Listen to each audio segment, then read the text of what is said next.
One, and we are now live. Okay. Alexander, welcome. Welcome to the family that's coming in to watch this production. This is NK Production. I'm your host, AI, or Abe Ilo, lovely known as AI Judah, um, with the Lighthouse Ministry. And we'd like to give our guests an opportunity to introduce himself and, kind of get into a discussion about Ethiopia. With a couple of specific questions in mind that I know you're interested in. Thank you very much, Abi, for having me on this show. I'm very honored to be around with the family, the Lighthouse production. Now that we have made contact, I've been following your work a bit. So I'm talking from Geneva, Switzerland at the moment. It's about 7 o'clock at night. Lovely Thursday evening here in the Alps. I am in Switzerland at the moment, but I do work at UCL in London, University College London. I'm with the history department. I have been working on slavery in Ethiopia for quite a while now, starting with my PhD, which I finished in 2016. I've been sort of in touch with the question of slavery and sort of intergenerational existence of post-slavery. If you want, we can discuss all this. I did my PhD studying, working with small minority groups at the Western Ethiopian border with Sudan, the Mao and Komo, who live scattered along the frontier there between Oromia, Benishangul, Gumuz, and Gambela. If you're familiar with the map, basically in our background, I don't know if our viewers see this, the left sort of tip next to your face outside that stretches in the Sudan. This is this area Okay. where I've been working, and to a large degree, I would say. Respondents and interviewees and participants of my study and my research and people I've been living with and who hosted me during this time and shared their past and also their memories with me kind of kept going back to this idea of that there was slavery in this area and that they were sort of squeezed and pushed by slave raids into the Ethiopian lowland, that is sort of going lower to the Nile Valley. And taking account of this sort of oral traditions and oral data, I started to become more interested in the general topic of history. And I am now with a project at UCL, as I said, which studies abolition, African approaches to abolition. Usually there is a tendency to see abolition through Western eyes, like we see many things through Western eyes. When it comes to Africa, this sort of Eurocentric gaze, it needed the Europeans to abolish something that they themselves had originally sort of brought upon Africa. One perspective, of course, there are other perspectives that also include the existence of forms of slavery within African societies. And sort of this sort of in between, what were the African sort of ideologues, politicians, spokespeople, religious leaders, and so forth? How did they sort of enforce abolition, or how did they negotiate abolition? What's the African sort of view on abolition? And I do work on Ethiopia again. In this case, I work with the Institute for Ethiopian Studies. We have been doing quite some work with the team there. And it's becoming very clear that this is a super fruitful perspective, because beyond sort of the humanitarian interventionist perspective of the British and the very fascist propagandist views of the Italians, is to actually focus on what did Ethiopians think, Ethiopian intellectuals, Ethiopian politicians, and writers about slavery at that point, and sort of where is this European narrative ending, and where does the Ethiopian story begin, and how slavery became abolished eventually. Yeah. So this is roughly what I'm doing. So, and in saying that, you know, our audience is pretty intelligent, so I'm sure it won't be lost on them that you know, are European, right? And so for this to be your specialty, you have a PhD, and for you have to have been in these parts of the world, you know, did you have some personal like is the idea of slavery in any way attached to your experience through your bloodline and family, or was this just something that you kind of like stumbled upon and found an interest in it and it took you deeper and deeper into it? Like, what's your connection to the subject? Yeah, you see, I mean, so I think I've always operated on this premise that there would be it would be good if we all had sort of an understanding of historical sort of situation. I come from Germany, European Okay. German, so we Okay. deal with the history, and my generation, not particularly, but amongst any other generation that has gone through it, we sort of work through the commemoration and the memory of the Holocaust, for example, the Right. Second World War. And I think I don't want to draw lines at this point, but what I want to say is that this sort of helping understand or working towards a public discourse of this kind of complicated histories, that is something I think that may have driven me now to kind of, I realize that Ethiopia, you called it I don't know if this is now visible or if the program is called that, the what did you call it, the unspoken truths about the untold history of slavery Yeah. in Ethiopia. And I think this is a bit where this whole program that we're now running with Addis Ababa University is coming from, to kind of focus on this and bring different perspectives about an uncomfortable past to the table. But I have Yeah. no direct relations to slavery. And as I explained earlier, it was really for me a point that surprised me. I mean, 2012, a colleague of mine was running um, a discussion forum at Addis Ababa University with monthly lectures on labor and slavery in Ethiopian history. So that was one of the very first notions of slavery that sort of try to bundle this whole complex and sort of bring new perspectives into it. And I started then sharing my very initial thoughts in 2012. There was also the Diradawa in Eastern Ethiopia, the International Conference for Ethiopian Studies.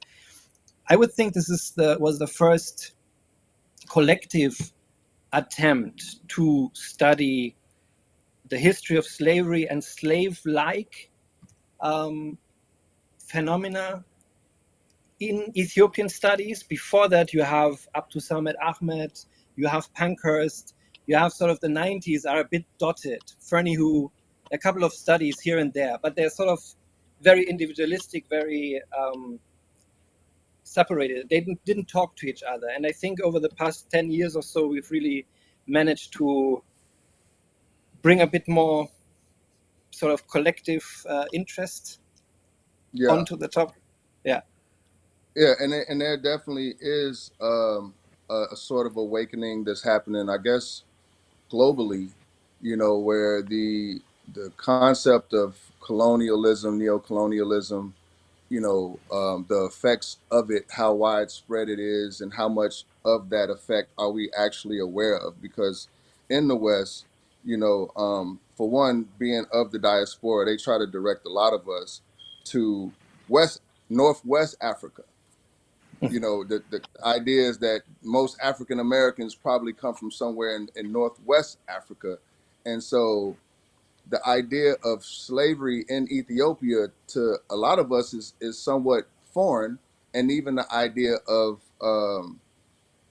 slavery taking place on the continent where Africans are enslaved by not just being captured and traded into slavery, but actually slaves on the continent is pretty kind of a new concept. So my question to you is, what comes Mm, to mind when you hear the phrase "untold slavery in Ethiopia"?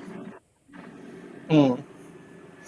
Well, yeah, the topic is really well chosen, I think. But the question I had when I saw the idea of the format first was, at what point in time is it untold? Because to be very honest, between the 1920s and 1930s, you literally get the idea or the sense that Europeans had nothing else to talk about but about slavery in Ethiopia.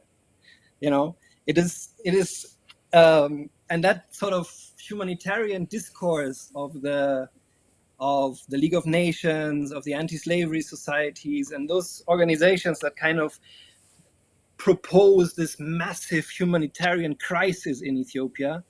Um, well, yes, they come with their liberal sort of humanitarian thinking, but the narratives that they spin are literally one-to-one leading into the weaponized propaganda of the Italians on slavery. So again, from the 1920s to the 1940s, basically Ethiopia is known for little else but slavery in the world.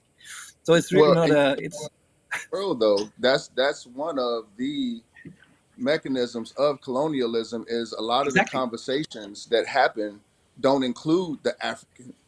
You know, exactly. so whereas Yeah, it might be a huge conversation in the European circles, all the more why we know nothing about it. You know what I mean? yeah. It's like the real conversations that happen were systematically kept. You know, we were kept out of those conversations.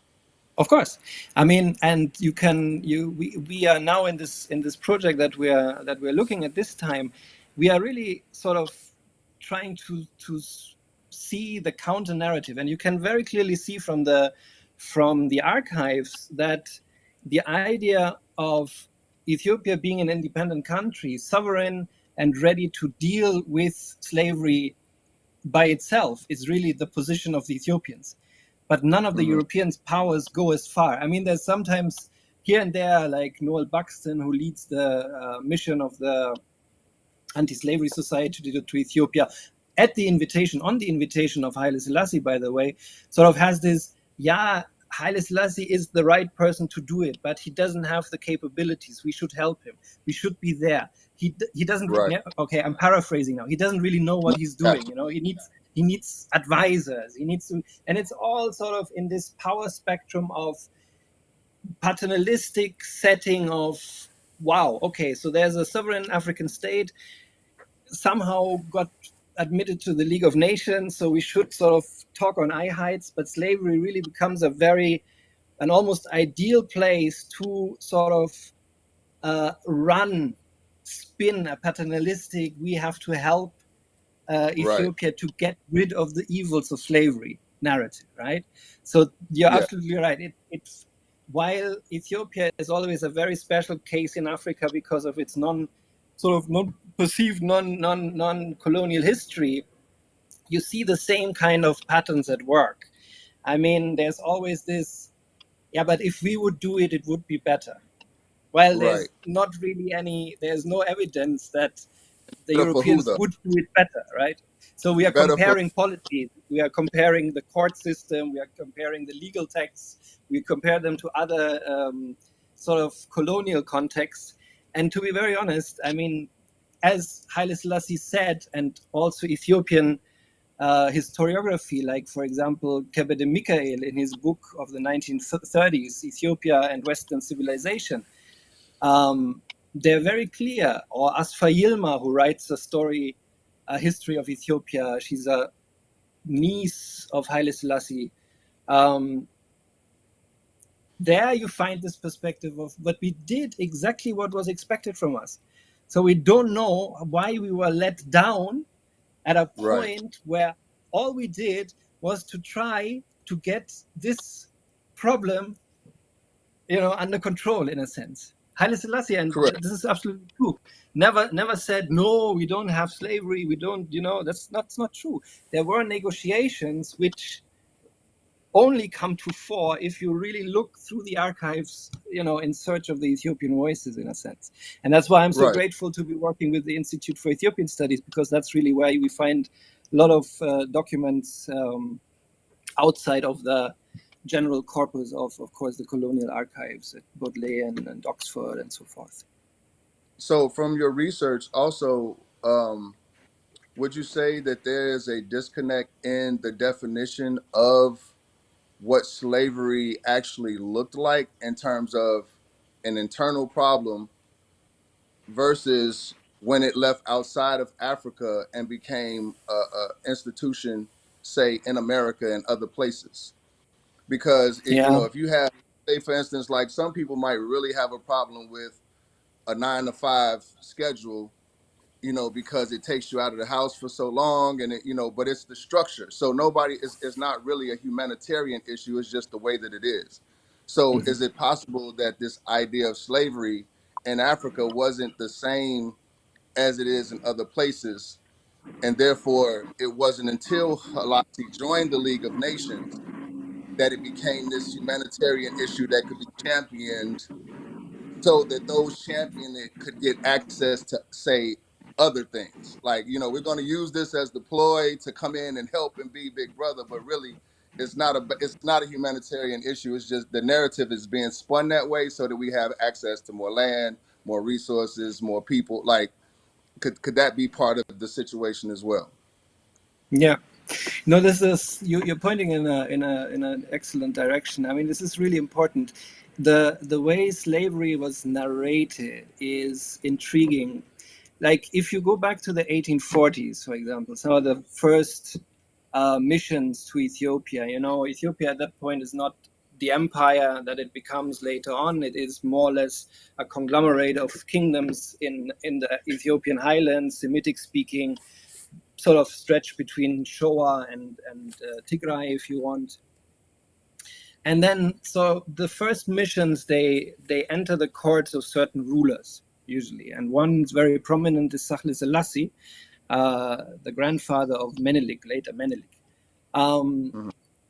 And he's sort of the king of Showa at the time. His court is in Ankober, and as William Cornwallis Harris is bound to write a treaty of friendship and commerce with Saleh Selassie. It's about getting access to the hinterland, having sort of set foot gradually at the Aden coast. I mean, opposite on the Red Sea side, and then Mhm. slowly sort of getting the head around. And they are very. I mean, the mission, the Cornwallis mission, if you want, is very fascinated with slavery and how it exists. And there's one, and from there, I think, as far as I can trace, is originate this idea of benign slavery. So Cornwallis says very clearly in 1840 in his book, this is not the horrors of the Caribbean or American slavery that we know. This is sort of serfdom. Slaves are held, in the proximity of the family. The labor is not hard. I mean, it doesn't have this industrial violence to it. Mm.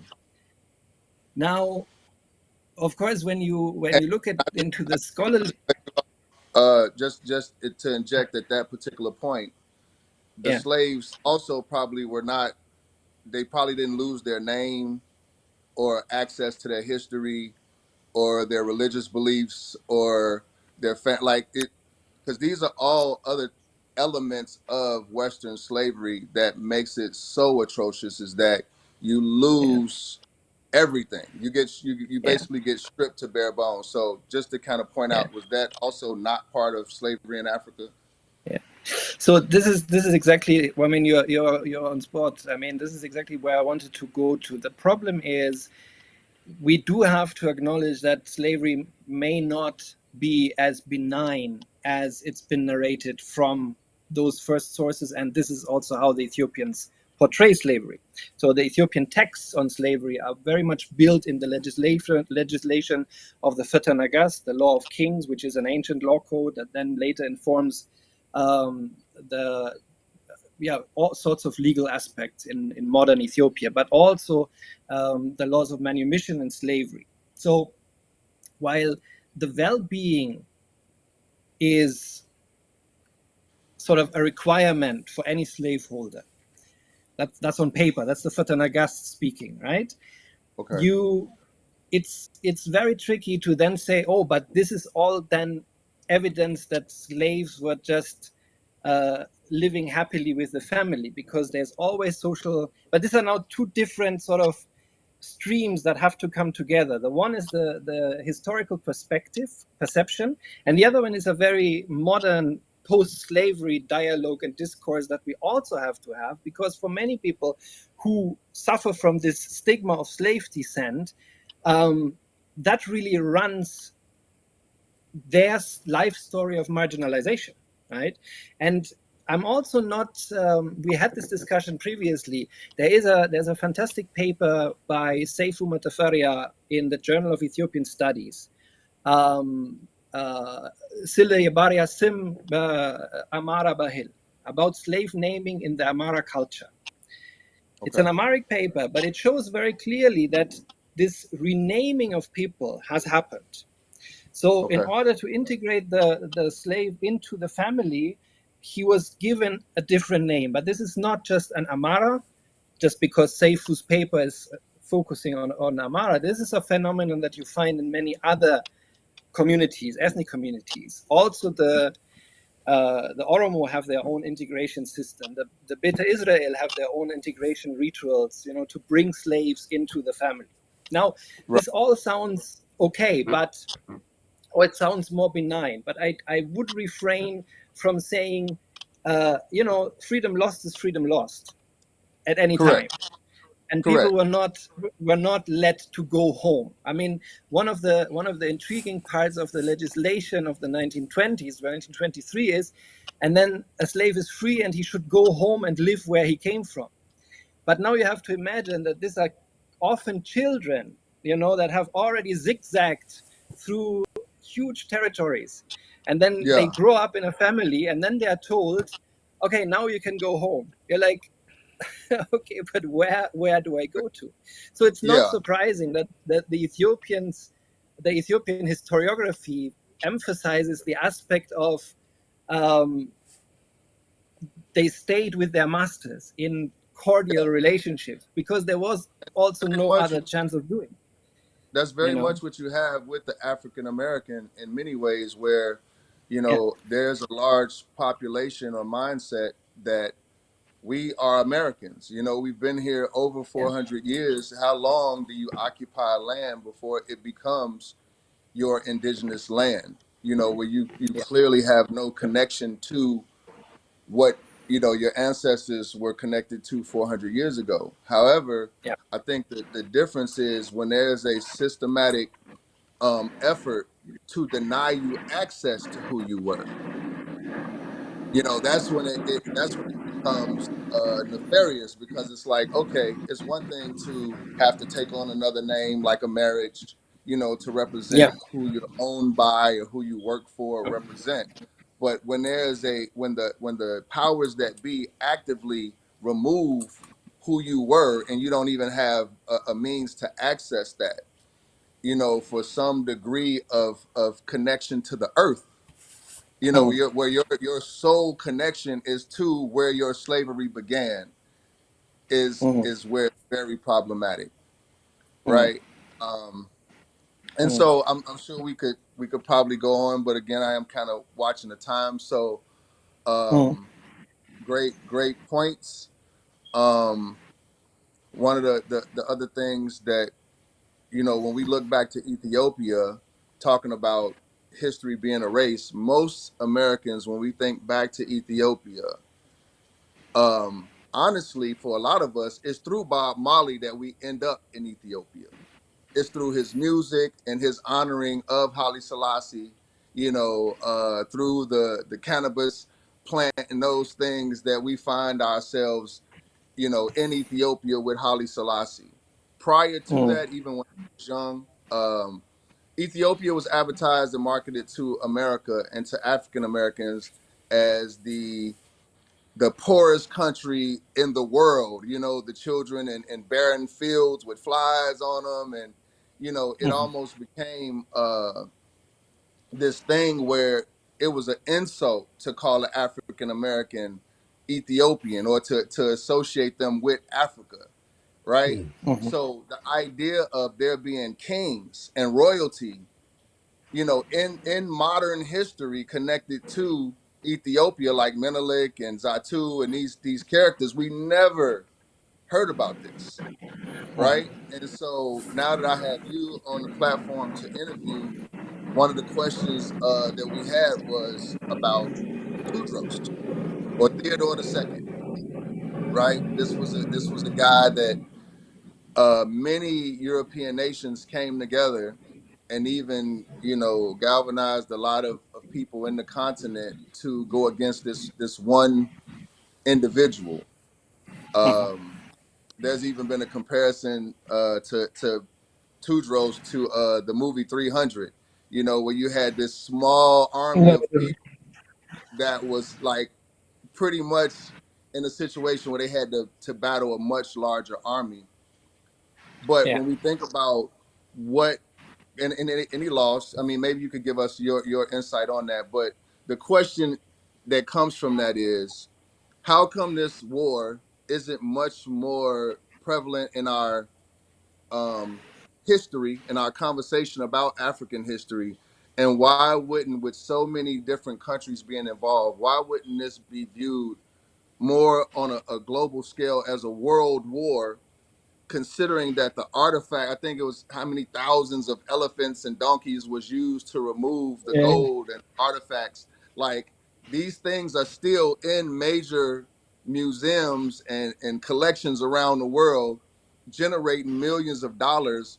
But this was never considered to be like a world war or something on the scale of a world war. What would be your what would be your take on that? Yeah. Well, again, very interesting question. Of course, Theodore sort of is seen as the unifier, the first sort of to end this Amana Fin, this sort of warlord conflict that ravaged the Ethiopian highlands, and he brought sort of these different kingdoms together under his crown. So the history of Theodore circles very much around that. Of course, I think it has a lot to do with what's being remembered. So, because Ethiopia is being remembered for the Battle of Adwa in many circles, I think the question of Magdala has sort of lost to that, in our conversation, which is quite curious from an academic standpoint, because there is, apart from, I come to the question of the world war, but what is absolutely clear is that it's the first, and this is not from me, so I'm quoting Volker Mattis here, who wrote a very interesting book on the siege of Magdala. It has been translated into English. You can get it with um, Wiener publishers, I think.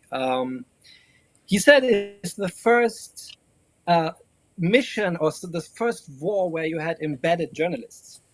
Like, you have so many writers and sort of travel writers, explorers, researchers in that entourage, and Stanley being one of them, writing for one Mhm. of the newspapers in London. That same Stanley, right? Yeah, It's in his career there. He's one of the journalists. You have Austrians, you have French, you have the British.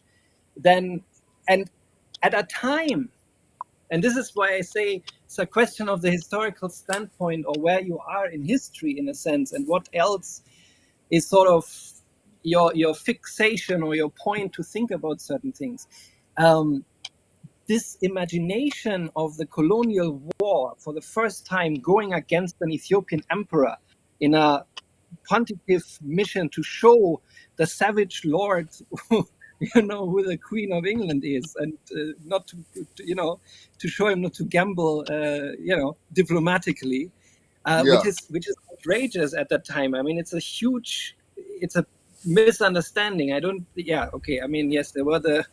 It's hard to sort of discuss the hostages away, but apart from that, in what I wanted to yeah. say, in this colonial narrative, you have Rudyard Kipling's Jungle Book, the original. When you read Tembo of the Elephants, Yeah. the old elephant is actually narrating about the campaign of Magdala, and how he carried, how he was brought from India and carried this huge gun and other stuff on his back up Are you talking into about the. the Disney's? Are you talking about Disney's Jungle Book? No.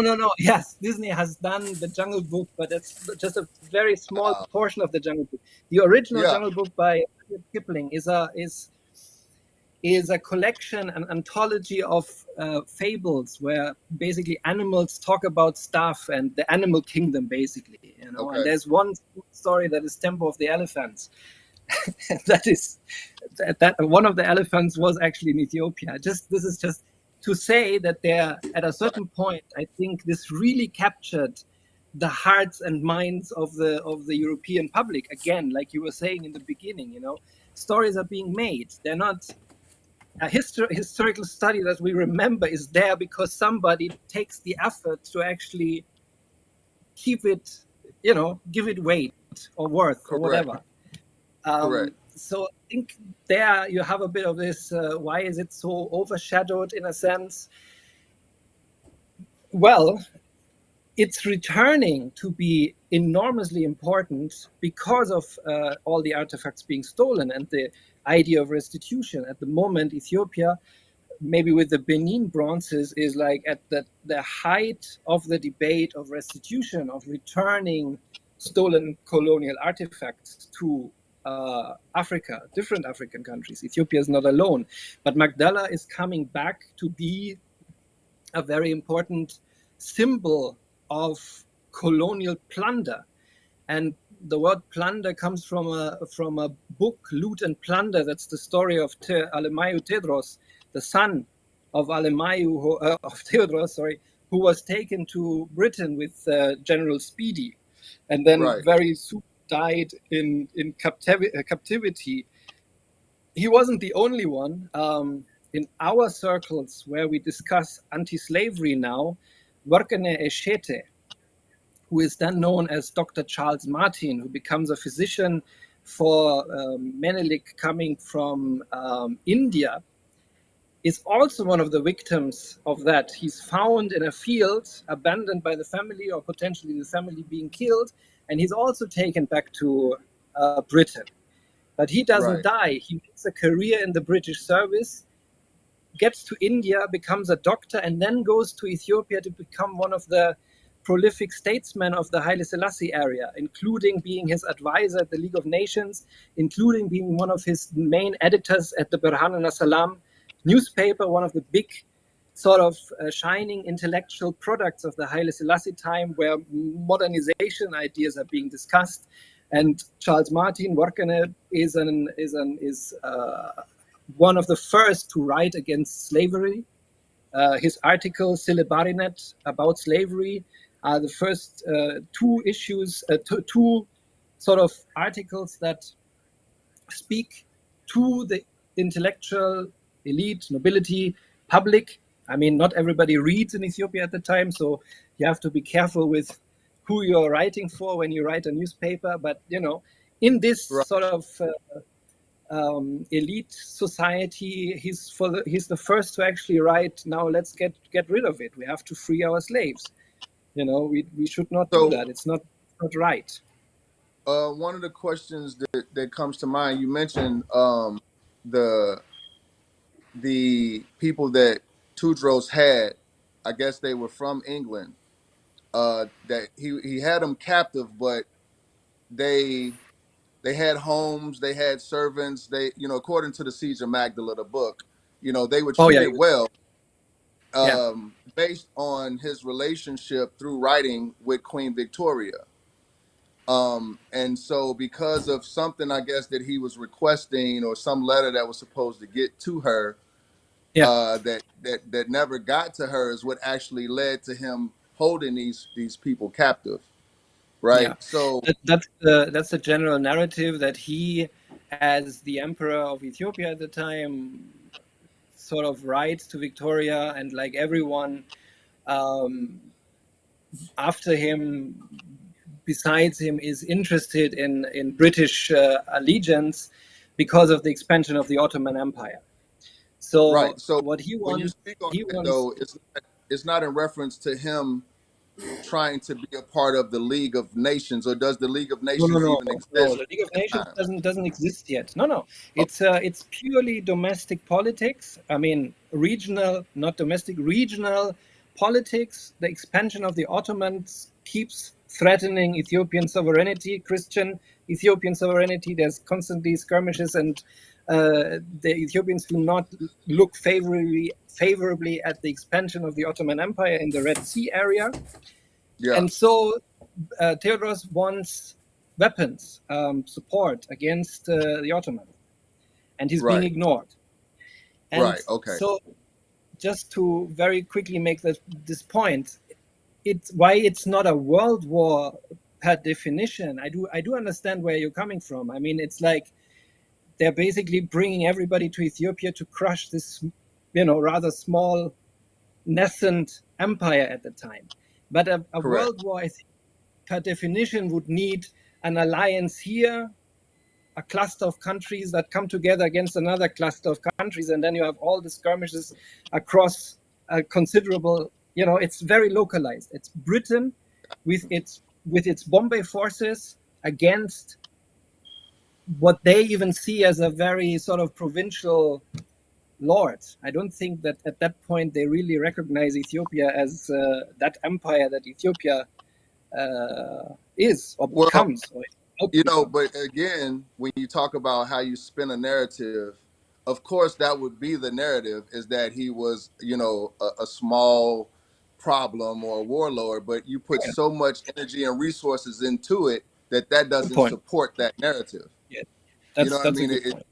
It's pretty counterintuitive. And then also the fact that you said that it's up for debate about restitution, but how can it be up for debate against those that claim to have moral authority?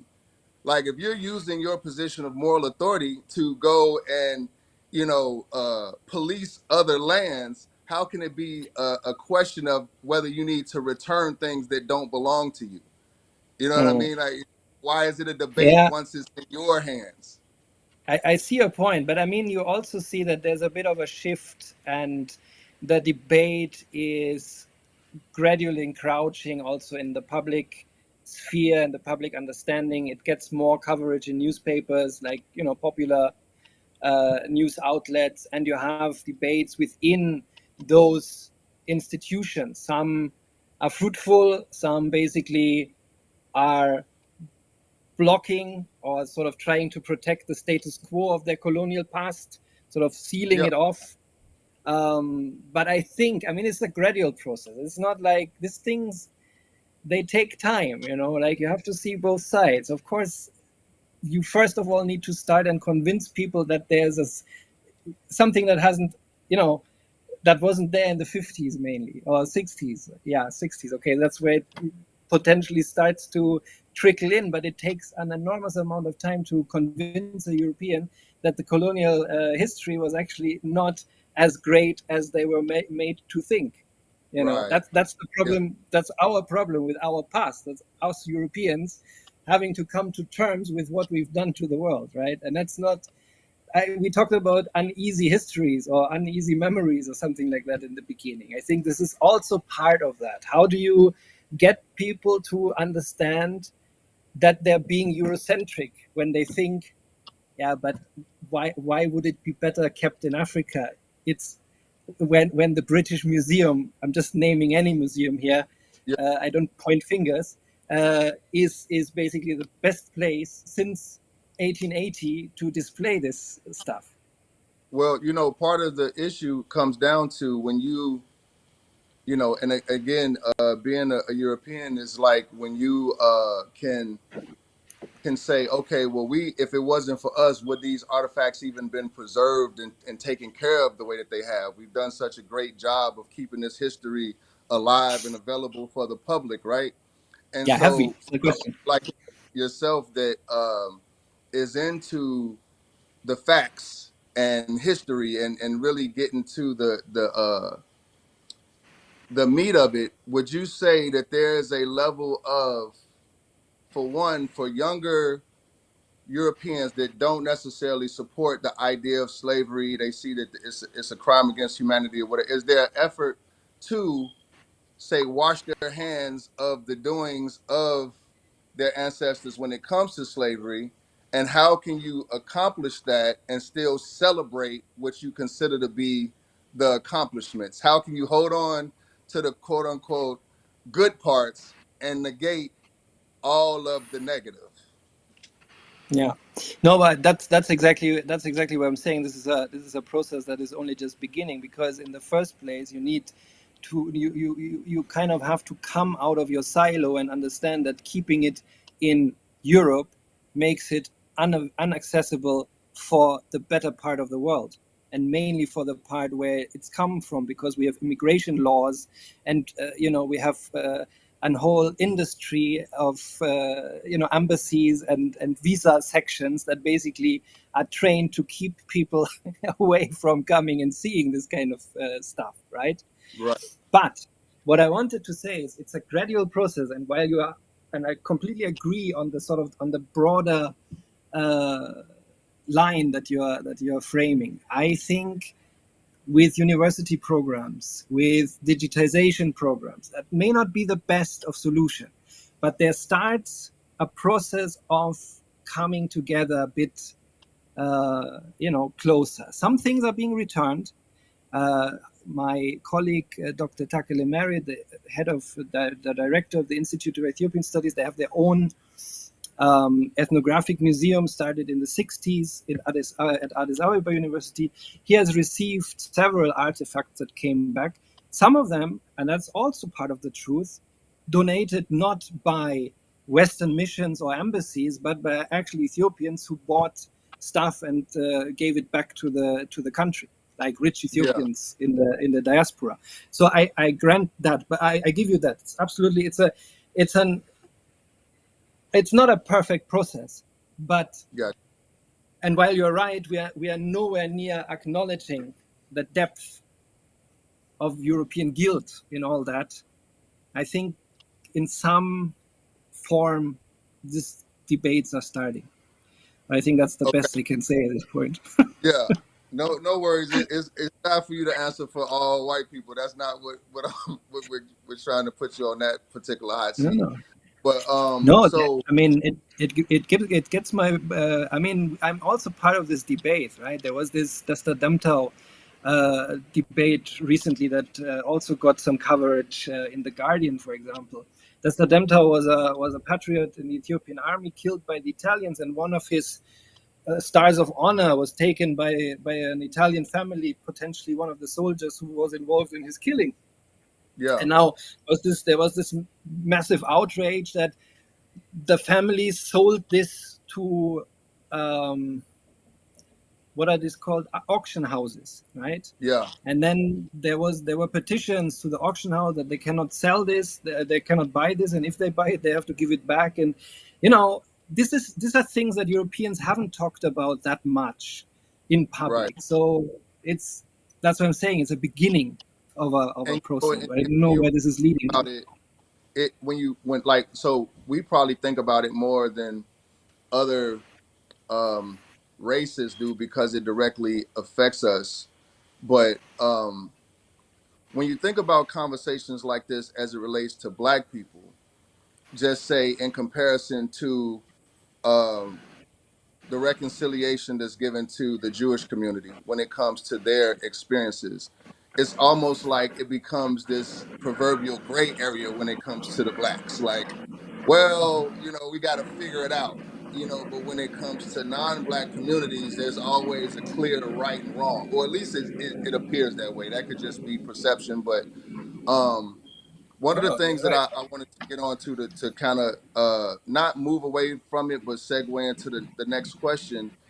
You said that Tudros dealt with the battle of the warlords to kind of unify the crown under, I guess, his one rule, so to speak, or more centralized rule, which, from our understanding, would represent the throne of David versus other kings or warlords that I guess represented their own whatever that was.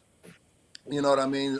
And so when you think of it in terms of that, the throne of David in particular, that Haile Selassie sat on later. Um, there were some war when Zatu was on the throne. There was a war between her husband and Haile Selassie because he wanted to join the League of Nations, and that Mm, was not the favorable direction for the throne in Ethiopia at that time.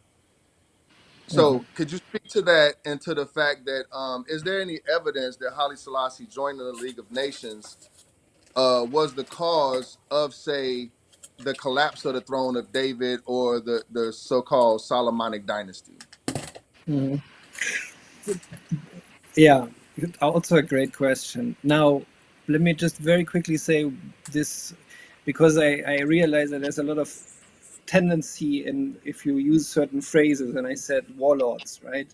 Is the Yes. Semana Mesafint that Theodros brought together is translates better into in the era of the princes, the different regional rulers. You know? Mm. Warlord, Okay. if we use it like that, and I mean, I may have been a bit lax here. I just want to clarify that this should not evoke ideas of, West African warlordism of the 90s or Somalia or something like that, because this is Western framing of local conflicts. So just to go Thank back you. to that, Yeah.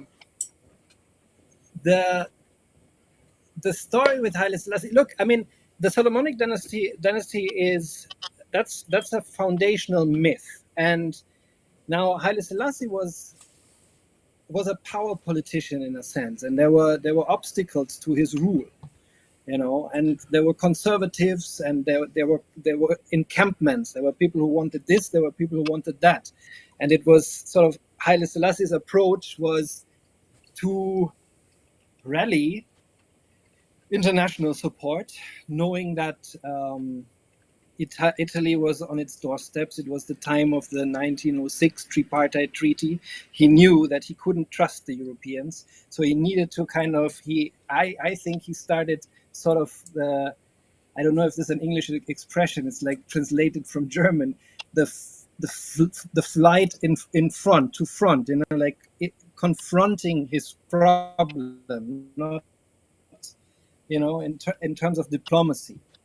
So Yeah. what he did was, and of course there was the Battle of Sagale with Yasu, and there were these different camps. When there were people, slavery was a big part of the internal debate. Also, it is reported that many of the rases, the generals in his army and in his sort of bureaucracy, were very much averse against the idea that somebody would come and say, but if we want to cooperate with the West, we have to give them that. Let's modernize this. We need a better tax system. We need a better economic base. We have to stop, living from hand to mouth in the peripheries. We cannot have our nobility sit around, walk around, and take from the peasants and the slaves. We need to change that. So I sincerely think, with everything that comes with it, and the challenges of it, and the imperfections of it from a historical perspective, he was trying to rally a camp around him and alienate those forces that stood in his way. But Okay. to say that the League of Nations had anything to do with the decline of the Solomonic dynasty, I would say no.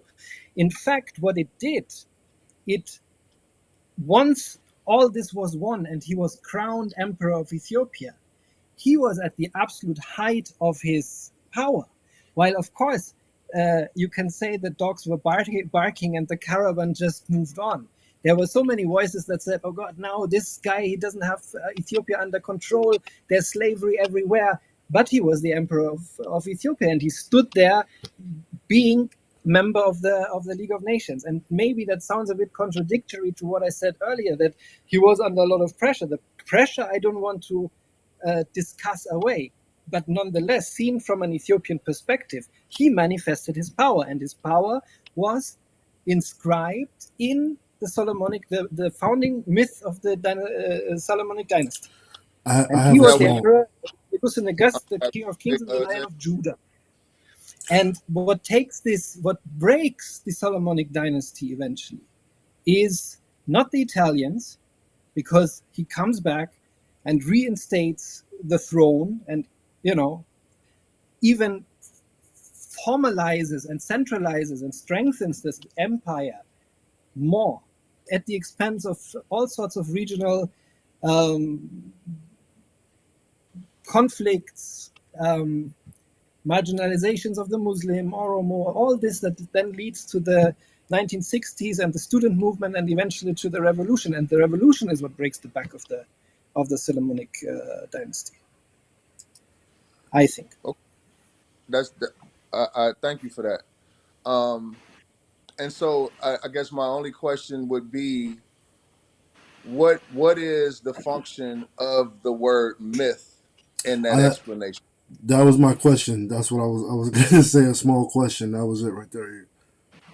Oh, this is just for me to say this is it's a for me this is a political process, and there's an ideology beyond that that is used to justify certain things that you're doing as a politician. So I mean, for me this is not. I do not believe in the Solomonic dynasty as the Solomonic dynasty, as the Queen of Sheba and Menelik. I think this is a public myth. This is a national narrative that frames a state in a certain way, and that Right. frames a polity and belonging and nationalism in a certain way, and it is hugely influential then and now. But from an academic sort of detached standpoint, I think it's part of a political program. You know, Okay, so I'm not a basically, religious like, person, so I mean, if somebody says I'm going to war for whatever whichever deity, I would tell them, okay, but that deity is, think about why you're doing this, because potentially you don't know who you're fighting for, okay, to say it like that. we You get the have certain point. It's uh, we have certain myths in America about the forefathers that make them larger than life, so that when people yes, join the military or when they do patriotic things, they feel like they're supporting this of course. idea. Okay, I got you. So, and there's a degree of the myth. Well, let me put it like this: from the word of mouth, you being actually in Ethiopia and talking to the people, do they support the myth, or have they dismissed it? Is it an old myth? Nobody cares. What is the climate or the conversation around the myth of the Solomonic dynasty, or King Solomon and Sheba and Menelik and that whole tale? Mhm. Well, so it's still being a very important sort of base for the country, also under the new government under Abiy Ahmed, and the finalization of, for example, the Menelik Palace and the opening of the Menelik Palace to the public. There's public display of church paintings, but also modernized to kind of sort of give it to see the historical continuity. So it's not church paintings, but it's church art made modern in some of the exhibition parts that tell the story. This is the national founding legend, or the founding story history, the King Menelik the First and the Queen of Sheba, and all this still plays a huge role. Then there are increasingly pan-Ethiopian ideas that go back, I think, to the imperial times and sort of take stock from this idea under Haile Selassie, with this whole we were a nation, we were someone, we were seen as somebody, as a player in the world. That also has to do with the League of Nations and being sort of only 5 years under Italian rule and with the help of the British and so forth. Um, I think there are people who relate to that very strong with the Rasta community of Shashamani and others who live in Ethiopia and become citizens or neutralized in Ethiopia. Is also a hard process for them, but that happens. And these people, they are strong on uh, the this story, this history.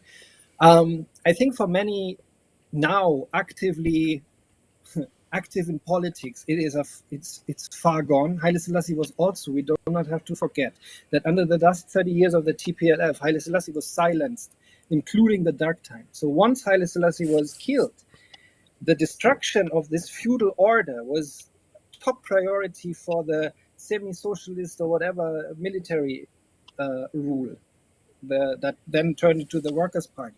So the Right. complete eradication of this was an enormously important aspect of it. The Right. renegotiation of Ethiopian nationhood in a way. And this was taken on by the EPRDF with ethnic federalism. Regionalism became much more important. Now it's all about unity in diversity discourses that have sort of guided this. There's no mention of Haile Selassie. It was even sometimes it feels like we are in a time now where more research on Haile Selassie is coming back up, and more public interest in Haile Selassie is there and allowed than it has been in many years before. That's Yeah. what I see at the moment. For example, I had this conversation with a colleague of mine, and she said, "Look, guys, what you're doing with Haile Selassie and his modernizers in this exhibition on Ethiopian abolitionists, which focuses very much on Rastafari before his Haile Selassie and this sort of political reckoning, intellectual reckoning of this 1920s to 1930s, roughly." She said, "I'm not exactly sure that you could have done that so easily 30 years ago, you know." Okay. So I guess, and this is kind of off the cuff a little bit, but Mm. you said that it's still a very important part of the Ethiopian, I guess you could say foundation, for lack of a better word. But does that Yeah. myth of King Solomon and Queen Sheba, does that in some way, from a spiritual myth standpoint, connect Ethiopia to Israel? Well, it's in a way it does. You know, there is the Ethiopian diaspora very early, the ecclesiastical diaspora in Israel in the medieval times. There is connection in this sort of realm. The Coptic Church, also together with the Catholics, Ethiopia had an enormously singular standpoint in the rest of Africa. There is this myth of Prester John, you know, this idea of the African king that sits on a tremendous amount of golds. Ethiopia being part of a Christian culture was enormously important in the way Ethiopia was perceived for centuries, and it is still now. It's just that now we're also dealing with so many political processes, and then there is the whole famine imaginations and all this sort of images that we have given to Ethiopia. But depending on where we look in time, Ethiopia was a very, very special place based on this history of Christianity. So with Absolutely. that in mind, how common was it for Ethiopian slaves to be exported or used for trade with other African nations? Well, so there is obviously evidence in the name Habash, Abash, Alabash, Abashi, which runs in the Indian Ocean, Arab, Red Sea areas, which designates people from the Horn of Africa inland mainly. So there are, but this is a blanket term, so you never exactly know where you are. I mean, this is really difficult to then pinpoint an exact location of people. But Ethiopian slaves played an enormous role in the Indian Ocean areas, in the Red Sea areas, in Arabia. Slaves from Ethiopia were traded to the Ottoman Empire. They were in Egypt. Again, depending on the time, eunuchs from Ethiopia became massively influential in Islamic courts in Saudi Arabia. There is this story of, that's now not an African kingdom and neither is Saudi Arabia, but there is the story of Malik Amba, who is a Gujarati sultan, and he is from slave descent. And one of the books about his life say he's potentially from Kambata. Another account says he's from Hara, which is east, and then Kambata would be southern Ethiopia.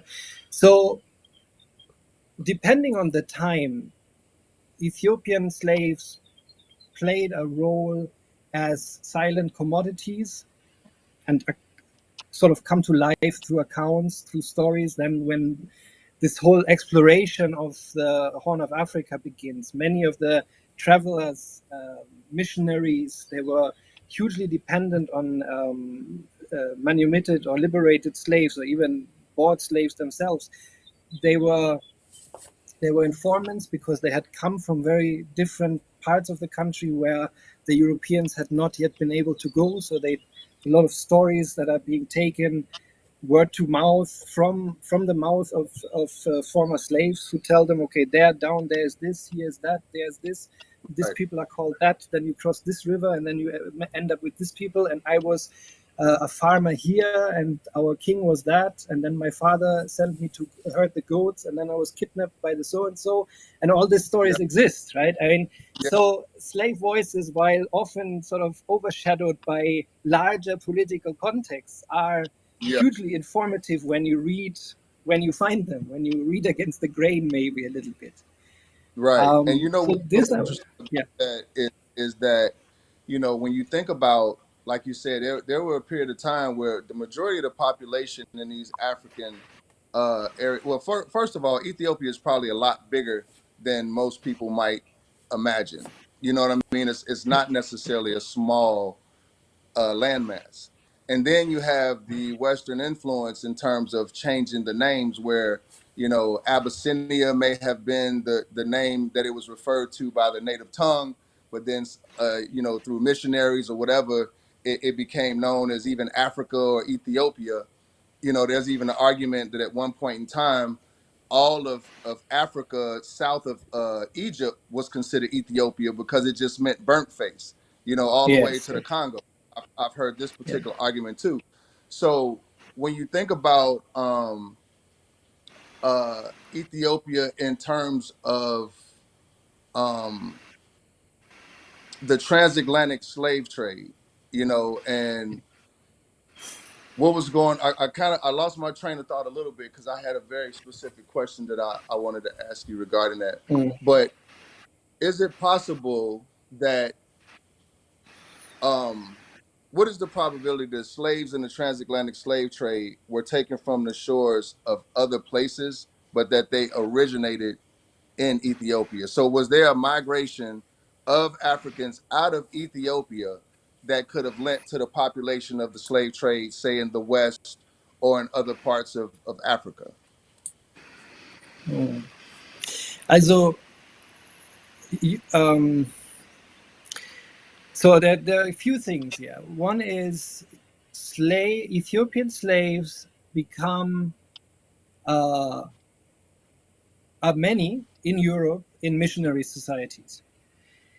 Europe, that Mm-hmm. I don't know, Sudan Interior Mission and so forth, that comes very late. But so we are talking, for example, the Swedish mission, the Saint Krishona mission. So this first 19th century missions that set foot, they have a habit of freeing slaves or receiving slaves that had been freed by colonial armies, and they take them into the missionary service and train them. And particularly the Swedish mission has this idea that if we push through the Ethiopian highlands, where everybody is Orthodox, we reach the land of the Oromo. And the Oromo land is basically that sort of Africa for them, where mission would fall, because they're not already part of the Christian community. They're still sort of open for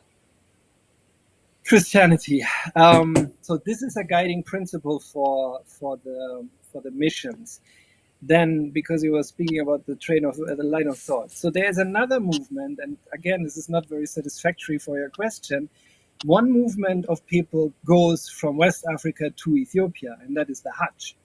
Many slaves end up in Ethiopia, because not just slaves, like people on the Hajj, some of them just settle in Ethiopia. Yeah. The reason, for example, why we have the Tijaniya Muslim Brotherhood in Ethiopia is because this is Fulani imported religious teaching, Islam, and that took hold in Western Ethiopia in some pockets. There are the Okay. so-called Falata,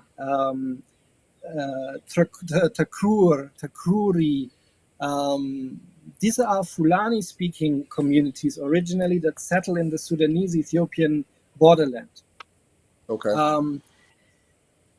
People on the Hajj was nobility. You needed money, you needed sort of, to go on the Hajj, you needed status and money. So these people brought slaves, and some of the slaves were then also potentially carried on or left behind. So again, Got another movement, another direction. And then there's a direction that I think this is relatively little explored, and I do not claim to know enough about it. But when through abolition, the traffic from West Africa to the Americas subsides and gets lower, still you have quite some slavery happening in East Africa because it's the Arab slave trade and it's not yet sort of under the eyes of the Europeans so much, and it follows different rules of engagement in a way, and it's part of this whole colonial question of how to deal with penetrating into these countries and setting foot and where and how and what. So this happens, and there is a paper that shows that during the time where the West African trade subsides, the East African trade through the I want you to see my hands. I see. I was a bit slow on the thing. No, the trade goes through the Red Sea, the Indian Ocean, down across around the Horn of Africa, not the Horn of Africa, but the Cape of Good Hope, and then back up to the Atlantic, and Okay. feeds to a very small degree the illicit trade in humans. Sort of is buffered by the breakdown of slave numbers in the West African trade or in the Atlantic trade, Right. if you want. And But when you I say to cannot. a small degree, you mean in comparison? Because 100 people is a lot of people, but No, in no. Yes. comparison to Yeah. a thousand, Absolutely it right. might be small. Yes.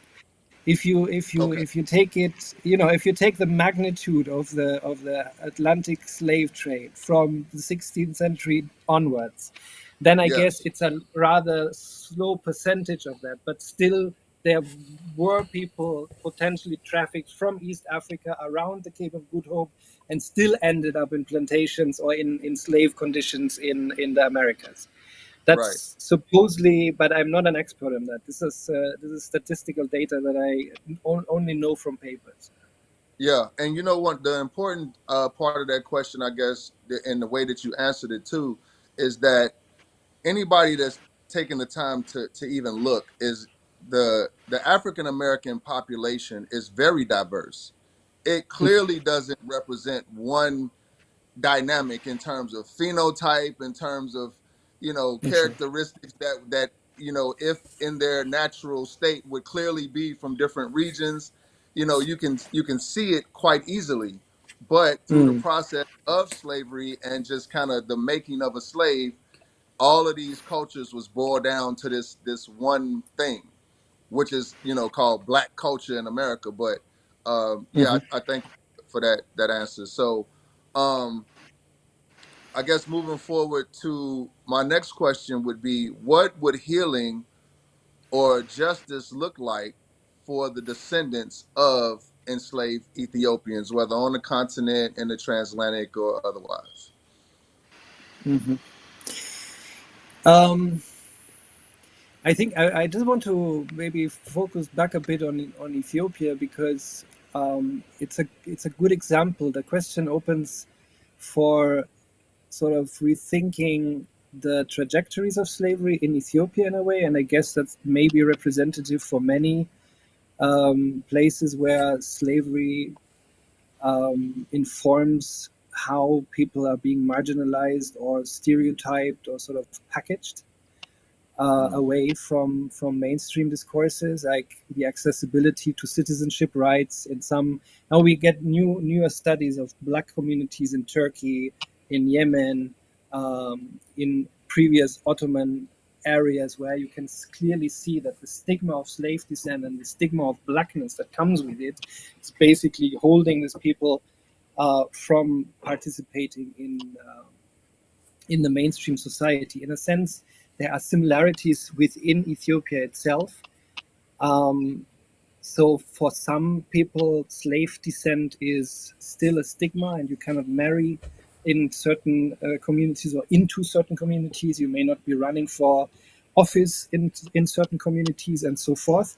And in 2018, when Abiy Ahmed rose to power so spectacularly and quickly, and when everything was sort of still very much informed by the national dialogue and the reconciliation and the sort of the fresh start from the suppressive past, one of his initiatives was to form a peace and reconciliation commission that had several aspects, but one of it was to study slavery as a national phenomenon in order to do justice, not in terms of finance, not in terms of reparations, but do justice in terms of acknowledging Ethiopia's involvement in slavery with its own people.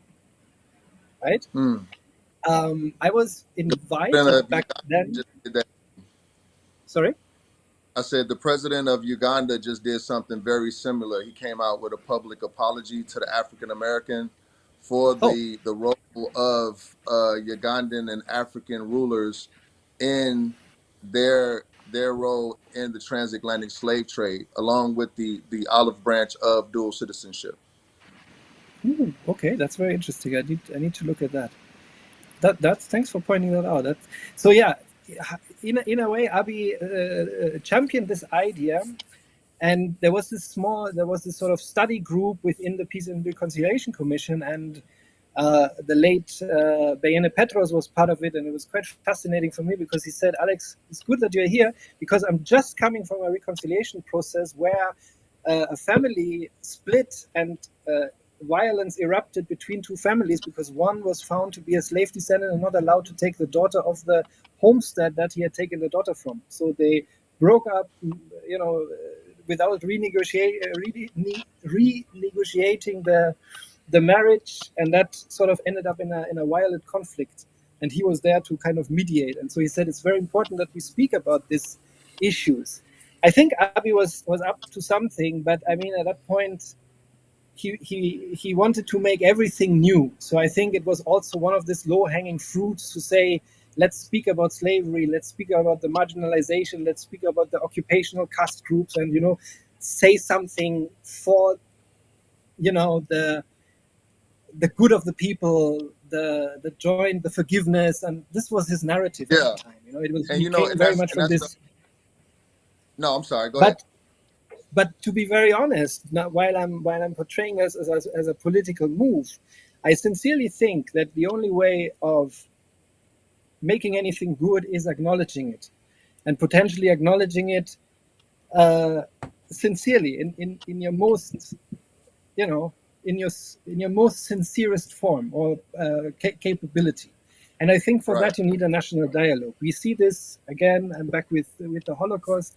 I think these things, if they're not being debated, they are so prone to politicization. You see this with the rise of the right in many European countries. You see this in the US. I mean, you guys are basically losing, as far as we can judge from here through the media, you lose everything that has been accomplished. Black Lives Matters is being erased from the Washington street. Black contributions to world wars and the American army and servicemen are being eradicated from the past, are being deprived of their history and their contribution. All this is enormously dangerous, because if you can't have that kind of debate, you will always find ways of just rallying people around that the other people are worth less than you. And in some ways, this happens in Ethiopia, where on the local level it is more complex. There are so many forms to slavery and to slave-like conditions, and the post-slavery is a very complex thing. But in one way, it's also about the trauma of the Italian occupation and this propaganda, and then many Ethiopians for many years saying, yeah, but it's really not a thing, and we don't want to talk about it. Yeah, It's just it's you almost white like people. they don't want to pull a It, scab off of an exactly, old and wound and cause it to it's it bleed again. it's exactly, and it has to do with you are Europeanizing our history because you don't understand. You speak from your own guilt perspective. In a way, these are discussions that don't even touch the people on the ground. They are not even on the Because it's radar of the people who have very these debates. sanitized. It's like the conversation, and I agree with what you're saying. Is to acknowledge it is the first step, but when you have this very sanitized way of bringing it up to feel better about yourself versus, okay, how do we take this from a debate and from a conversation between academia to Mm. actual systems put in place to, and not reparations in the sense of handing somebody a bag of money, but setting up systems and industries that these people can then own and run and have the sovereignty to pass this knowledge of self-reliance on to the next generation. It Mhm. has to come out of the boardroom as a feel-good conversation because we've acknowledged our wrongdoings.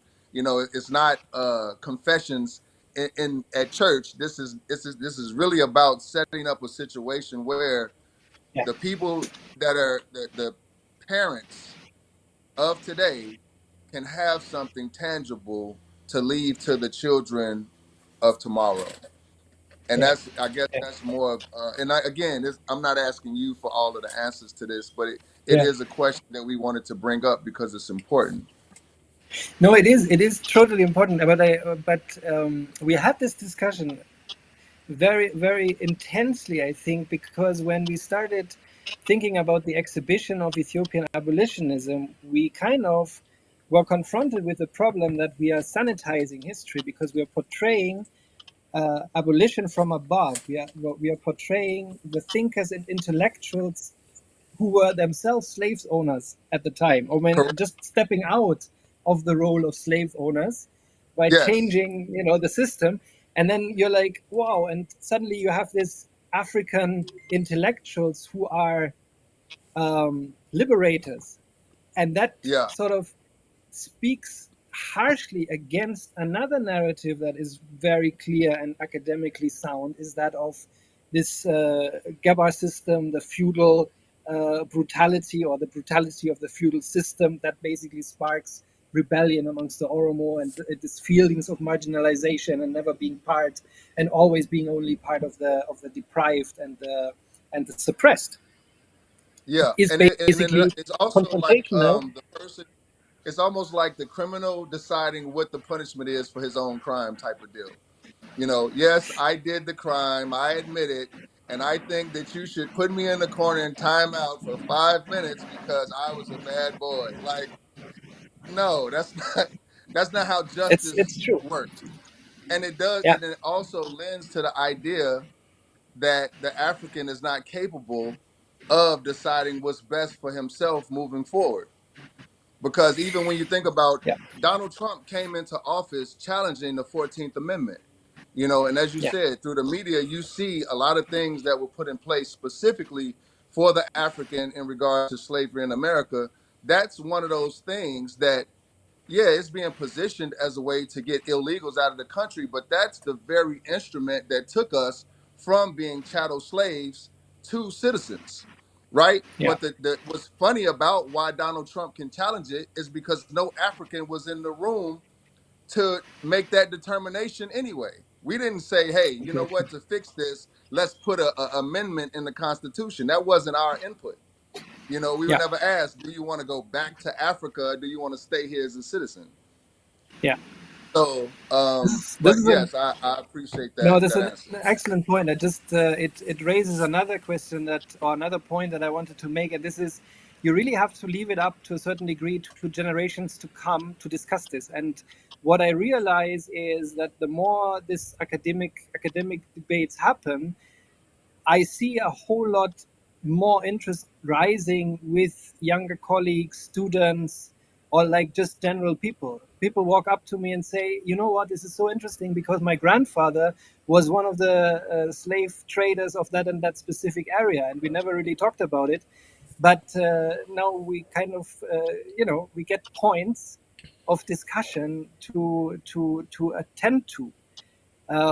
I think, but many people will potentially disagree. I think it's extremely important that people like young professionals or young intellectuals like Heward Emishau, who wrote this book on Baricho, start to point out the existence of colorism within the Ethiopian society. That all sort of boils back to this question of slavery. This Baria has become basically, apart from being a name for a slave, it's also designating blackness. So, the Abyssinian phenotype, if you want, the kale in Amharic, the red skin or brown light skin versus the shankela, the tukur. Right. So this Did you debate get an start to happen. opportunity? Sorry? Go ahead. I'm sorry. Now this debate start to happen in the public, and that's quite interesting to see. I think this is where we need generations to kind of step up and say, now we want to know, and we need to do the research, and we need to sort of make up our mind. The internet helps. There's this influencer, I would say, Wayne Tesfaye. She has a great program on colorism. I mean, packaged for a very young audience. But it's great. I mean, We definitely have to get the youth involved in the conversation for exactly. sure. exactly. You know, did you get an opportunity to check out the book, the Willie Lynch Letters and the Making of a Slave I from saw it. our? Yes, I downloaded it. It's actually on archive.org. Yes, Oh, it's okay, yeah. fascinating. So Yeah, thanks for what pointing that out. Yes, of course. That's really tough. But I didn't know it before, so it's really informative for me also to see the other side in a way. yeah, Yeah. and it was tough for me too. I think a lot of maybe black college students or people that go for higher education are aware of it more so Yeah. than have actually read it. I mean, it's a Yeah. pretty difficult read. I think probably for anybody, that's unaware of those mechanisms being used, because Yeah. we have the impression that life just is as it is, based on Darwinism, like the strong survive and the best ones, rise to the top. But when you read this, you realize that there's a system that allows for things to be the way that they are, and it's from, like you said, the top down. It's from the people Mhm. in power, and then they train it to the families that are just as unaware that they're using these systems, because it just it's hidden in plain sight is what I'm trying to say. Yeah. Yeah. So with that being Yeah. said, I know we forwarded. Did you get the article that we forwarded to you? It kind of goes The to William Shacks. pretend. Yes. Yes. Yeah, but it said, why do you think there's such a strong narrative pointing us towards West Africa when there's significant historical and spiritual evidence linking us more closely to East Africa? Mm. Us being the African American. Yeah. Well, what I find, I mean, you know that William Shack himself is Afro-American. He's an anthropologist. He studied the Gurage in southern Ethiopia, south of Addis Ababa. Oh yeah. Um, his Well, that's why I yeah, brought up he's Willie Lynch too, because the majority of, I'm pretty sure you're familiar with Captain Langley, yeah, of the United States, that's been in the news recently. And he is the antithesis of how the Willie Lynch process will always use an African to do the bidding of the European against his brothers and sisters. And this is one of the ways that you sanitize the invisible hand, you know? Right. You take Right. somebody that looks like, smells like, tastes like the ones that they're oppressing to do the work. Well, So I mean, yeah, I was aware that he was African American, or not in African in American, in but in melanated. a way, you're right. But he's in a line of African American scholars, researchers, and practitioners in Ethiopian history that were tremendously important, like William Steen, for example, and other writers and journalists who then helped Haile Selassie set up the media complex, run a newspaper, the Ethiopian Herald, and this kind of things. You have lots of researchers who are, and this I think is a bit the what is missing. They are overshadowed by other European writers on Ethiopia. So the question is really, why have these African American voices who are so close in some sense never been acknowledged by European, by and large, or European scholarship? There's a fantastic critique of the Encyclopedia Ethiopica, which points at the lack of Afro-American biographies in an encyclopedia like this from the African American community. Like many Yeah, important contributors to Ethiopian history, or collectors of Ethiopian history, or makers of Ethiopian history, have just been neglected. My yeah, colleague Julia Bonacci is much better placed in talking about these things. Um, and I was part of the team of the Encyclopedia Ethiopica at that time, and kind of engaging with that criticism was really important for me. And it took me, to be very honest with you, it took me quite a while to realize that William Shag was actually an African American. I read yeah, him as white. When I studied Ethiopia as a undergraduate, and I read my first book by William Shag about the about the Gurage, I had not yeah. thought about him as a black person. So when Harold Lewis, one of his contemporaries, who did research together, uh, Herbert Lewis being in Oromia and the Shoa Oromo at that time, showed me a picture of them in Addis Ababa. I was like, oh, I didn't know that he was actually an African American. Right. I read Yeah. him as white. And so Sorry, is in one way, black, Abby. white. One That I'm second. sorry. Go ahead. Excuse me. Excuse me. I'm so sorry. I'm running out of battery. Like I'm at 4%, so I have to go down. Can I just very quickly take you down with me to my to the Yeah, charger as you speak? yeah. But Sorry, what the I didn't point want that I to. was I didn't want to.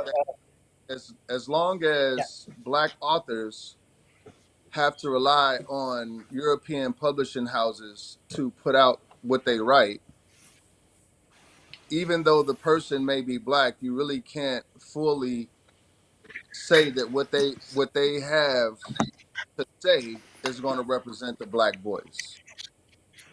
It's very difficult to even like with, sorry, I had a call coming in, but Sorry. Yeah. Yeah. even with music, with any media, with music, um with sports, with just media in general, as long as the black voice is being filtered by a European publishing house, or a European producer or executive producer, that voice can never fully represent the African, because if it Yeah. if it goes against the system, it can be silenced. Hip hop Yeah. music, even when you think about black music right now in America, when you think about hip hop music, that's not the voice of every black person. But because it's such a prevalent music and it's majority black people, you would think, oh, this is how black people think. This is how they look at the world. This is how they think. No, this is how the record labels are telling them, if you want to put your music out, this is this is the template. This is how you have to So even sound. if you have somebody that represents a whole family of intellects and they're black, they at some point you learn how to play the game in order to progress, even if it's just for your family.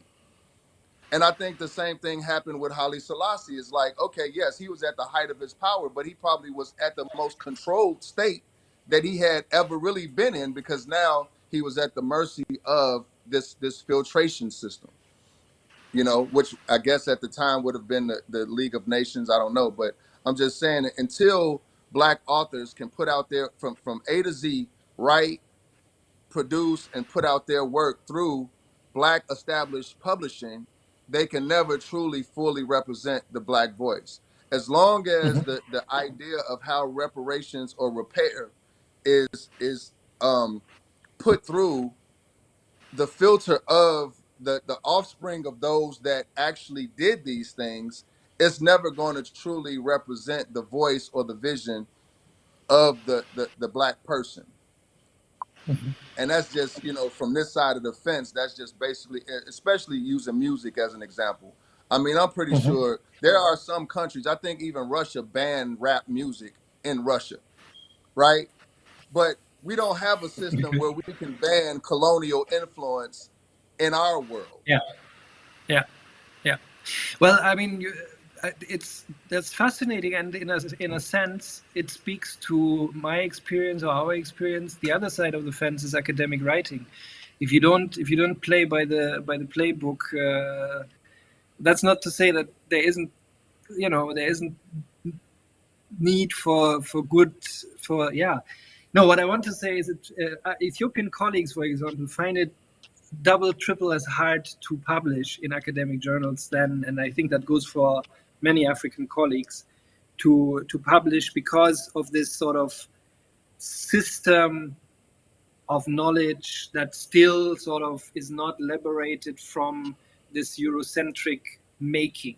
Like the origins of the university and the origins of African studies, anthropology, and Yes. history, they lie within European institutions and European thinking. And so, as an African, you always have to kind of come to play to play according to those rules, which of course has been challenged with Afrocentric approaches. And I mean, also again, there is a debate. The closer you get there, the more you zoom in, you see that there's stuff happening, and that there are debates about knowledge from the south and alternative. But then you already call it alternative, and of course there is this massive post-colonial critique.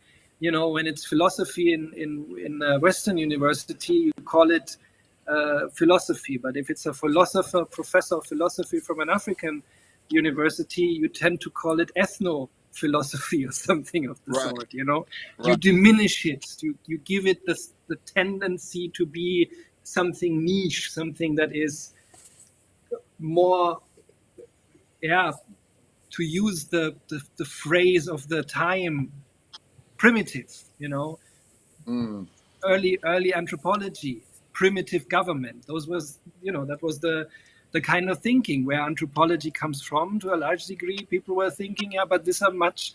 They follow a very different pattern, the societies, and they're small scale, and they're village based, and they're lineage based, and so they were like primitive Oh, I thought societies of and my question primitive. too.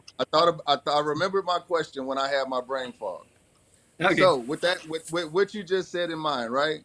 So if a say a missionary goes to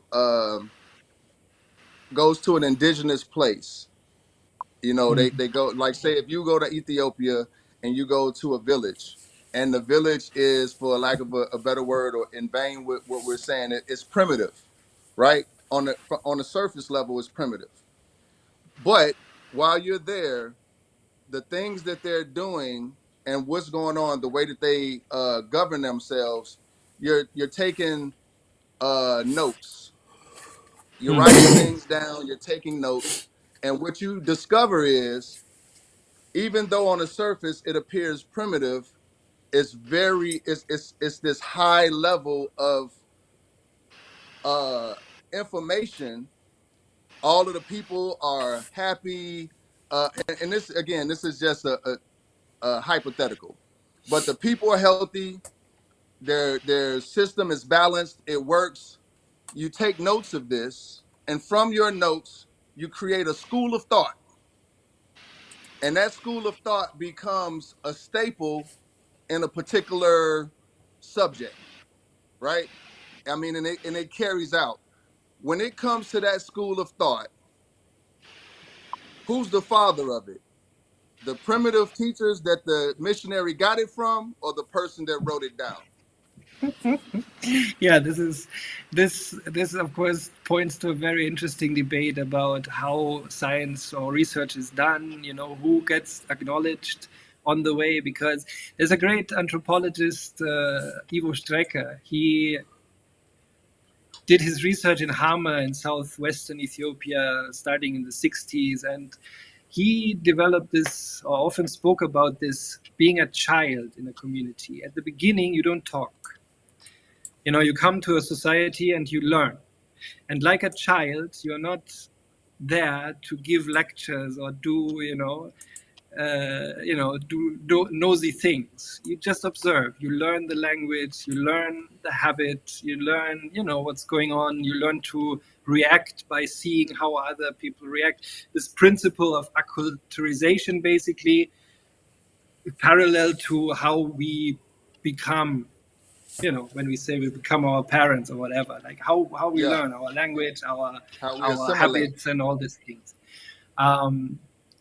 Socialize largely. But yes, I mean, anthropology, for that matter, has gone through many changes. And what I still would like to say in defense of anthropology, one of its biggest benefits, I think, is the self-interrogation that has started in the 70s, 80s, basically, to kind of question positionality and say, but I'm not from there, and I have to take that into highest account to make it clear. And this is maybe something that older anthropology didn't do, and certainly missionary societies didn't do that in the same sense, although missionaries also came to study language, but they always came to study language, I think, mainly with the idea to then translate the Bible, and that is to kind of introduce a foreign teaching through the medium of a local language, a vernacular language. So it's about changing the habit of the people. It's making Christianity or whatever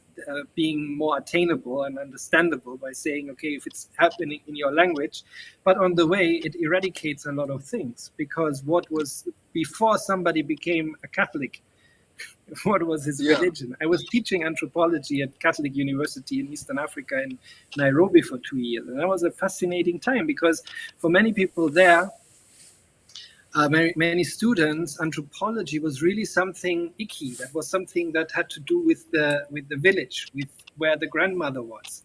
It was yeah, nothing where they were all young bachelor students of different African origin. Many of them Kenyan, of course, but it was a regional university. So we had people from Zambia, from Mozambique, from Sudan, from South Sudan. We had, well, anyway, it was lively in exactly that, to kind of think through what Africa, or what a certain society was before all these things came, and made yeah.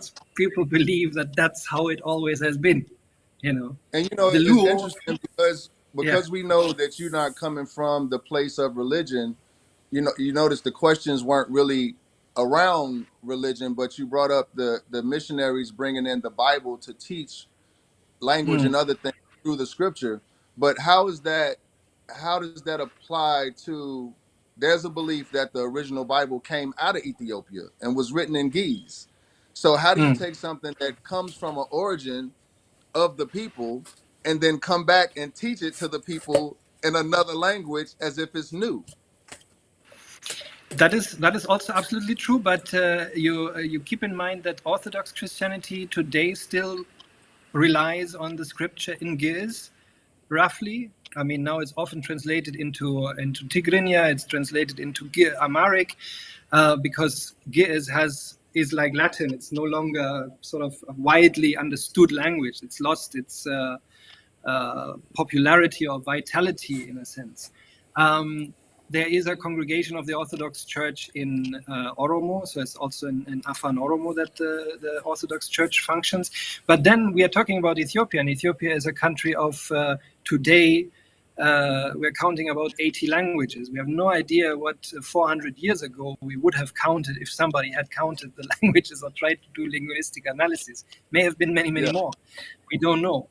Like, just if we just think of I mean, but even when you think about that, how could it? Because, like you said, by it being so long ago, how could the writers of the original Bible been referring to the landmass in Israel when it comes to certain scriptures that are talking about things that are happening? Why would they have been writing in Ethiopia about something happening in Israel? But this were more. I mean, to a large degree, these are translations into Gear. Right? This is this intellectual history of the proliferation of ideas that then lead to the Bible. I'm absolutely no expert in that, and I'm scared to trod on that ground. How the Bible, which parts of the Bible are, there are apocryphic texts in the Ethiopian Bible that have been taken out of the corpus of other Bibles, but through the Council of Nicaea and other meetings, there were Ethiopians were always involved in sort of, the creation of the Bible in a way, or the discourses around the teaching and the truth.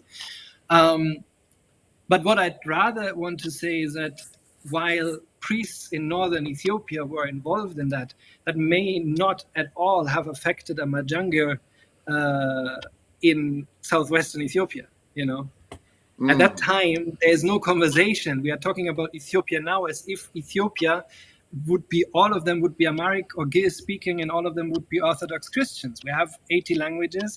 We have a high mix of different religions, beliefs. We have different contact stories to take into account. We have, in Ethiopia, we also have people who would rather die than become Orthodox Christian or speak Amharic. Well, and again, I guess when you look at it from the standpoint of, and again, this is not to get into religion, because I know that's not what you do, or what that's not what your profession is in. But the scripture does talk about the enslavement of certain groups of people and the way that it would happen and things that would take place with these groups of people as it relates to slavery specifically. Mm-hmm. So, well, that's that's what brings it not so much into a religious conversation, but into the slavery conversation as it relates to Ethiopia.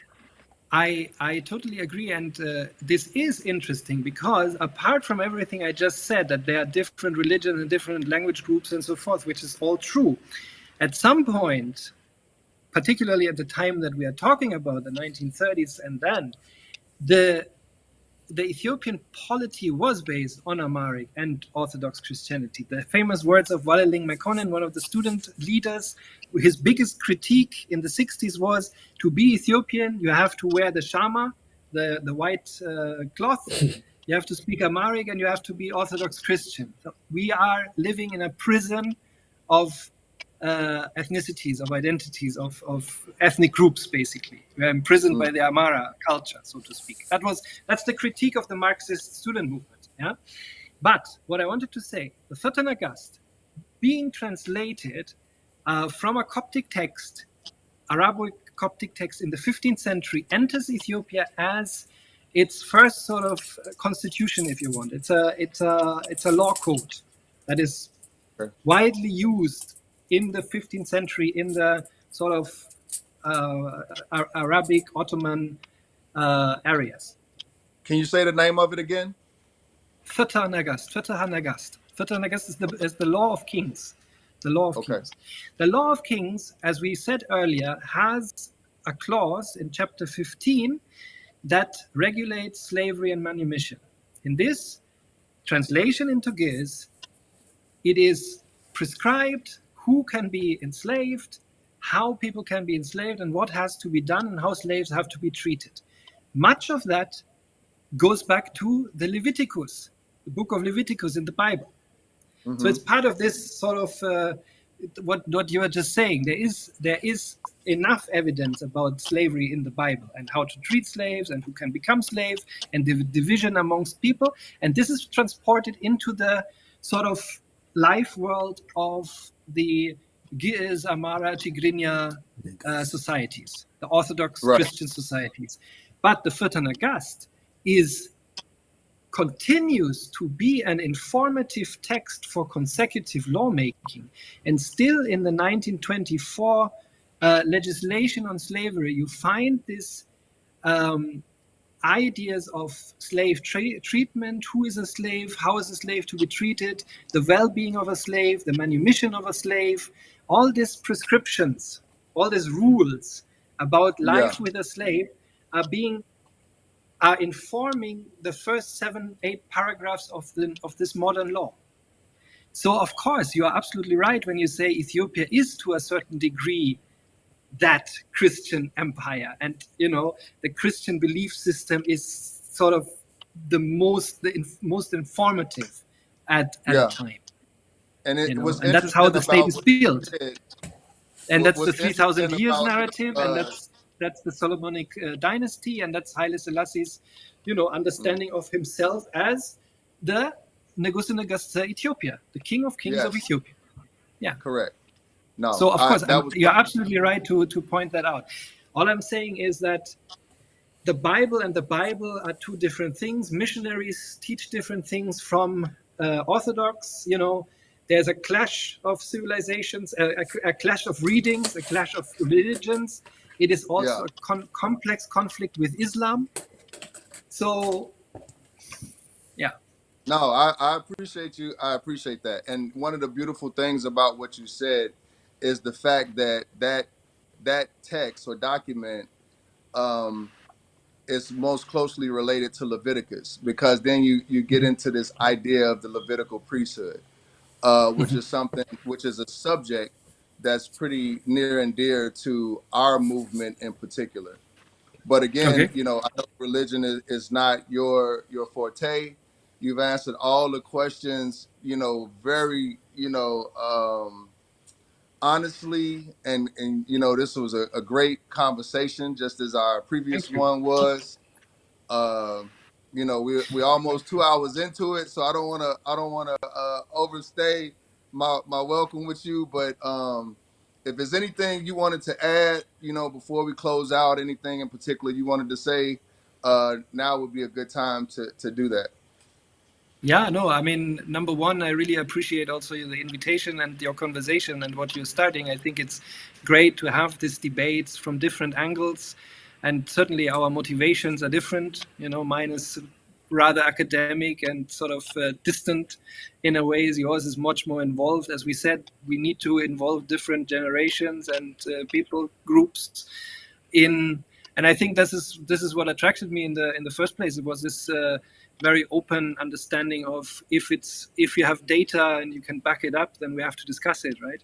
Yes, So sir. we'll be open about this thing, and I appreciate that. I And have a Yeah. maybe, yeah, yeah, I have a question. Just like one or two. yeah. But go ahead. You can finish. No, he wanted you to No, finish, but he I had wanted a to question say when you were done. I'm not sure if I mean people can look me up. I have a homepage. I mean my professional address is online. So if people have specific questions on text or want to clarify stuff, I don't know how many viewers we have. If there are 4,000, like you said in the beginning, then rather not. But not everyone. But if there are a few questions that are coming together, I'll try my very best to send answers back, or that can be done through you or whatever. We are in touch anyways, email wise. So I'm open to answer other questions if there are, and also now. So please go ahead with your question. Yes. So in regard, I just want to pick your brain a little bit more, but in regards to slavery and the history, what's your thoughts on um there being a certain narrative to keep um I would say so-called African Americans from knowing that uh they were from East Africa opposed to like West? Um, Do you think there's a hidden narrative? What's your thoughts on that? Do you think there's a hidden narrative, and do you think that there's history that has been like basically hidden? well, I think it falls back a bit on what we've been saying earlier, why and how African American understandings of Ethiopia have often been overshadowed. I think this has various, like there's this Eurocentric part of it. There's also, I think that, yeah, why do African American histories play so little role? But we do not. I don't have demographic numbers. I can't really say that there is. There are so many people who are from East Africa who have been silenced in their rightful understanding of being Ethiopian rather than from other parts of Africa. I don't know that. I understand the question. I really don't know how to answer it better than to The, say that there was this dent or the surge of East African slaves that came through a different route when the transatlantic slave trade was suppressed, or beginning to dry out. the reason why Look, I mean, there are many. I'm not very familiar with it, but I do remember a couple of conversations I had about this idea of genetic testing and the origin and where do we come from and all this.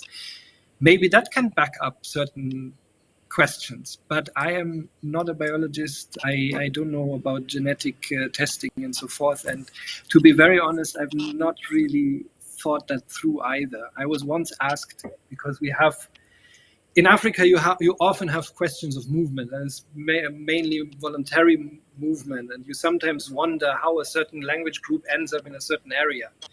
And then there are traces of a group, but that becomes outdone by language shift and cultural shift and so forth. But you find it in clan names, for example. And then somebody was saying, yeah, why don't we do genetic testing and see if these are Nilo-Saharans? And this is also an ethical question. I'm not walking up to somebody in a village and says, can you please spit in my thing? I want to take your some to a testing facility. I don't know. This is just my work. That's not how I would tell you. There is evidence for movement because of certain names, linguistic evidence, clan names, and so forth. And maybe this is also something where you have to dig in the Afro-American history, in a sense. Where do the differences lie, and how can you explain those differences? You said it earlier that although we always tend to think of the Afro-American communities as a sort of what do you call that? A monolithic entity, disregarding all sorts of intellectual, spiritual differences, and potentially, of course, of origin. Definitely, most definitely of origin. Thank you. Yeah, the reason why I asked that question is because in 1948, Haile Selassie basically put together and offered land and it was part of the diaspora for blacks or African Americans to return back to their original land, and that was in 1948. Haile Selassie offered land for Black Americans to return to Ethiopia, and because of that, certain things like that are like kind of like swept under the rug, and so that's why I told you. That's why I asked you about history being hidden and there being a certain narrative, because there's something special about Ethiopia, or when we're talking about the Magdala dynasty and things of that sort. There's something special about this place in regards to the siege of Magdala, and just those certain events that took place in history that are not talked about. So that's why I asked you about there being hidden narratives, because there's something going on here. And I think that you had there was a question that I had wanted you to ask, and it was in regards to the artifacts being returned to the siege of Magdala, and how that would affect, Ethiopia and Africa. But my point is that the history, being hidden or not shown, Yeah. it's almost like keeping us from knowing or understanding, where we actually come from, because of what it might mean. Yeah. No, Yeah. I get that point, but so I mean, Ethiopianism is an old sort of belief in the Afro-American community already with the victory of Adwa. I think Ethiopian churches start to open also in the US. So this idea of that there is a land of origin or something to return to, this idea that Ethiopia holds this special place as a beacon of Pan-Africanism in a way, but also African independence, African sovereignty in a deeply colonial world, I think has attracted many people, leading to this land grant by Haile Selassie around the area of Shashamani. Now, the the question is the people in Shashamani, and now again, I'm not the right person to talk to. You need to look into the book of Julia Bonacci, Exodus, the history of Shashamani, the history of the Pan-Ethiopian, Pan-African movement in Ethiopia and around Ethiopia to get a better grasp of that, different debates that hang on it. I would not know how many of the first returnees were thinking that they actually were taking from Ethiopia originally, or whether they were just forgive me, people who saw in this a spiritual but also an activist reckoning to return to Africa, Well, without being a specific place. But I don't know. Please forgive me. This is yes, something I'm not entirely equipped to discuss in detail. Julia Bonacci, Exodus. That's my recommendation for reading. thank you. Okay. And Yeah. and just for clarity, you know, obviously these conversations can get in depth, and we want to know, and there's this curiosity, but um, all in all, we see you as an ally, because you've taken this interest in this particular subject in this area, and you do it from a place of just crossing your T's and dotting your I's based on facts, and that you would even come to our platform and have this discussion, is not from an accusatory. We're not asking the questions as if you're supposed to No, ask, or, you know, I feel very much at home here. Where I mean, you're opening a very safe space, so to speak, for that kind of discussion, which correct. I much appreciate. Yeah, so we appreciate you, tackling the hard questions as best as you can, and we hope to be able to have you, back for some other forum, or once more research has been done, or whatever the case may My be, pleasure. to continue to build. Sure, that would be nice. As I said, if there's specific interest in certain questions, I can try to send literature maybe, or point viewers and listeners into certain directions if I know about it. But many things are still for me to discover, so I do not claim to know it all, obviously. Well, to the audience, to the family, how do you pronounce your last name? I don't want to botch it.